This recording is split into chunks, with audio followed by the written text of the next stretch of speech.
Bonjour tout le monde. Alors aujourd'hui, deuxième vidéo sur le sujet de l'alimentation saine. Je rappelle que la première était consacrée à la question du bio, ce sacro-saint label bio qui nous obsède tous et qui, je l'ai dit, ne signifie strictement rien. Je le répète, je ne mets jamais les pieds dans un magasin bio.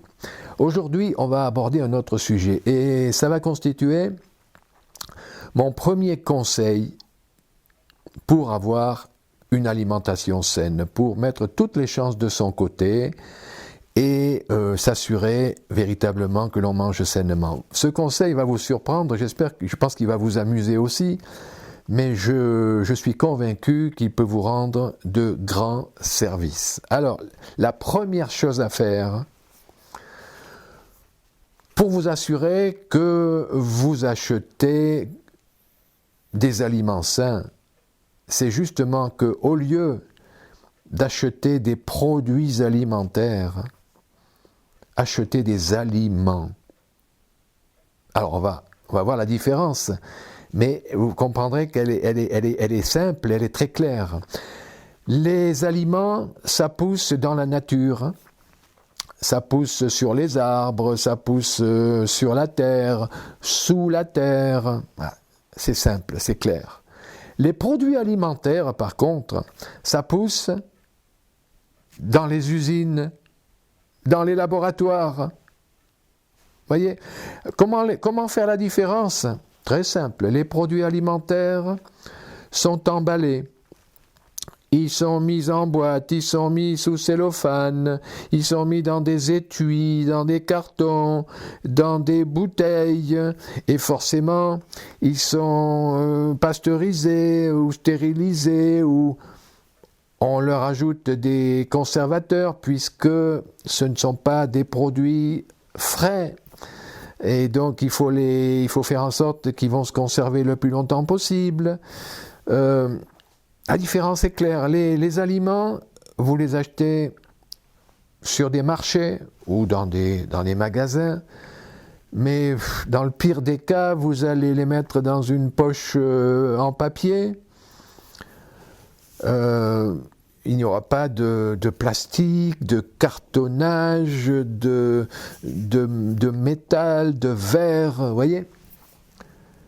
Donc les aliments ont forcément l'empreinte écologique la plus réduite qui soit. Ils sont issus d'une filière courte. Bien, alors on peut trouver effectivement des carottes en vrac ou des fruits et légumes en vrac qui viennent de l'autre côté de la planète. C'est vrai, parce que bon, ils ont voyagé dans des cajots peut-être, bref. Mais la plupart du temps, les aliments, vous allez devoir aller les acheter avec votre cabas. Hein. Chez nous, moi j'ai connu le temps où les ménagères, elles allaient au marché avec le cabas, le panier en osier, le panier tressé, le panier en toile. Bien. Aujourd'hui, on exige le sac, la poche en plastique. Mais vous avez remarqué, le sac plastique disparaît de plus en plus et c'est une bonne chose. Je ne sais pas si vous avez eu l'occasion de voyager dans des pays du tiers-monde ou pas si loin que ça, hein, au Maroc, dans le Maroc, l'Afrique du Nord en général, enfin, plus on va vers des pays moins développés que les nôtres, plus on est stupéfait par la saleté de l'environnement. J'ai pris des photos d'arbres qui, on dirait des arbres, des sapins de Noël, mais au lieu que ce soit des guirlandes, ce sont des sacs plastiques qui sont restés accrochés aux branches. C'est absolument effarant. C'est d'une tristesse, c'est assez à pleurer. Des sacs plastiques qui se retrouvent dans le ventre de nos baleines, de nos tortues, de l'estomac des oiseaux, enfin des petites particules de plastique. Bon, ça fait l'actualité, vous avez dû tous voir ça. c'est notre faute à nous, j'allais dire c'est votre faute, c'est notre faute globalement. Le jour où nous cesserons d'acheter des produits emballés, eh bien nous ferons beaucoup de bien à la planète tout entière et à nous-mêmes également. Parce que d'un côté, vous allez acheter des produits alimentaires qui sont forcément dévitalisés. Ils ne sont pas frais, ils ont été transformés, ils sont passés par un processus industriel. Je l'ai dit, les produits alimentaires, ça pousse, entre guillemets, dans les usines et les laboratoires. Les aliments, pas d'emballage, une filière courte, ils ont peut-être été cueillis la veille du marché sur lequel vous allez les acheter. Chez nous, c'est le cas, vous savez, là, ils ont 24 heures, ils sont coupés depuis 24 heures. Donc, une vitalité optimale, ce sont des aliments vivants. Donc, vous voyez, c'est un petit gimmick, c'est une petite idée qui va vous aider à faire vos courses et à vous garantir que votre alimentation sera la meilleure possible. Je le répète, lorsque vous faites vos courses, demandez-vous si vous êtes en train d'acheter des aliments ou des produits alimentaires. Donc maintenant, vous allez dans votre cuisine et vous ouvrez le frigo et vous ouvrez les placards. Qu'est-ce que vous voyez? Est-ce que vous voyez des aliments ou des produits alimentaires? Voilà, c'est la grande question. Je vous garantis que chez moi, il n'y a pas grand-chose. Hein. D'ailleurs, j'ai très peu de placards. J'ai un tout petit frigo où je mets mon chou, mon radis noir, ma betterave, les aliments que j'ai achetés pour 3-4 jours. Je n'en achète pas pour 15 jours non plus. Bon, j'habite à la campagne, je peux très souvent aller en acheter. Il y a des marchés partout. Donc ça, c'est c'est une idée qui va j'espère, va vous rendre service. Alors dans vos placards, par contre, attention, je vais faire une petite parenthèse, vous allez peut-être trouver des produits qui semblent morts, qui sont inertes, mais ce ne sont pas des produits morts. Je veux parler, bien sûr, des graines que vous allez pouvoir faire germer. Ça a déjà fait l'objet d'une vidéo que j'ai faite il y a quelques années. Elle est sur ma chaîne, allez la chercher. Mais les graines germées, c'est vraiment l'archétype, la quintessence de l'aliment vivant.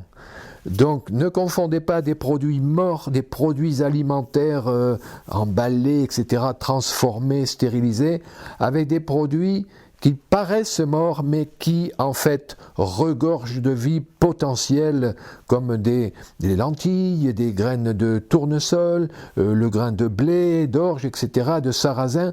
Attention, les lentilles de la grande distribution, elles auront probablement perdu leur pouvoir germinatif. Essayez. Certaines vont germer, peut-être pas d'autres, ou les pois chiches du commerce. C'est pour ça qu'aujourd'hui, il y a une filière de graines à germer, qui parfois ont aussi partiellement perdu leur pouvoir. Vous voyez, c'est pas mathématique ça, hein, leur capacité à germer. Mais enfin bon, je ne vais pas donner des marques, vous en trouverez à droite et à gauche. Donc voilà, pour aujourd'hui, pour cette petite vidéo sur l'opposition entre des aliments qui vont vous nourrir et des produits alimentaires qui vont vous tuer. L'aliment, c'est la vie. Le produit alimentaire, c'est la mort. Le produit alimentaire, ce sont les plats préparés. Ce sont tout ce qui est stérilisé, pasteurisé et auquel on a ajouté des conservants. Les aliments vont vous permettre d'être plein d'énergie, plein de santé. Les produits alimentaires, ça va vous maintenir en vie. Ce sont dans la tradition hindoue, on dit des produits rajasiques. Il y a les 3 gunas, le sattva, on fera une vidéo là-dessus, le rajas et le tamas.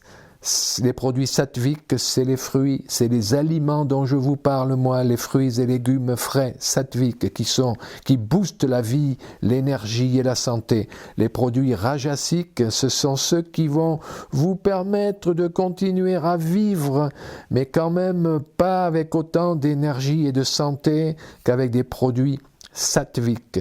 Et à l'opposé, il y a les produits tamasiques qui ne favorisent pas la vie, mais qui entraînent peu à peu la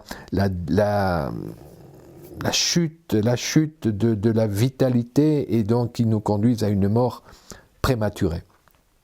Les produits alimentaires, non. Les aliments, oui. Voilà pour la petite vidéo d'aujourd'hui et à très bientôt donc pour une autre vidéo sur ce cycle que j'ai démarré sur l'alimentation saine.